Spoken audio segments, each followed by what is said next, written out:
இன்றைய முக்கிய செய்திகள்.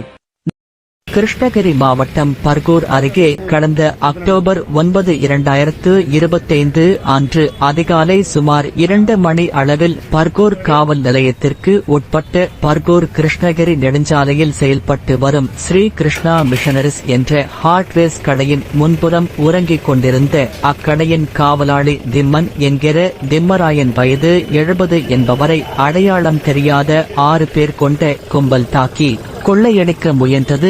இச்சம்பவம் குறித்து பர்கூர் காவல் நிலையத்தில் கூட்டு கொள்ளை முயற்சி வழக்கு பதிவு செய்யப்பட்டது. இவ்வழக்கில் குற்றவாளிகளை கண்டுபிடிக்கவும் அவர்களை கைது செய்யவும் கிருஷ்ணகிரி மாவட்ட காவல் கண்காணிப்பாளர் திரு தங்கதுரை IPS அவர்கள் உத்தரவின் பேரில் பர்கூர் உட்கோட்ட காவல் நிலைய துணை கண்காணிப்பாளர் திரு A முத்துகிருஷ்ணன் அவர்கள் நேரடி கண்காணிப்பில் பர்கூர் காவல் நிலைய ஆய்வாளர் திரு இளவரசன் தலைமையில் 2 தனி படைகள் அமைக்கப்பட்டு குற்றவாளிகளை தேடி வந்த நிலையில் அக்டோபர் 15, 2025 ஆம் தேதி மேற்படி வழக்கில் சம்பந்தப்பட்டு குற்றவாளிகளான முகமது ரீகன் 24, முபாரக் கான் 23, முகமது சுபேர் 21, பாரு பாஷா 22, சையது சித்திக் 22 ஆகியோரை கர்நாடக மாநிலம் கெங்கேரி என்ற இடத்தில் கைது செய்து குற்றவாளிகள் குற்றத்திற்கு பயன்படுத்திய அசோக் லேலாண்ட் தோஸ்த் வாகனம் பறிமுதல் செய்யப்பட்டது.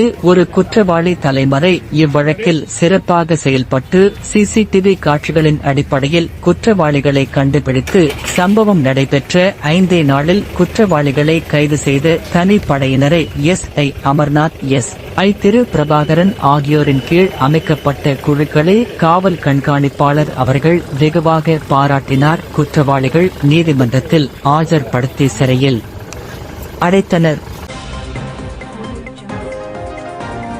மீண்டும் சந்திக்கும் வரை உங்களுடன் என்றும் நீதி நியூஸ்.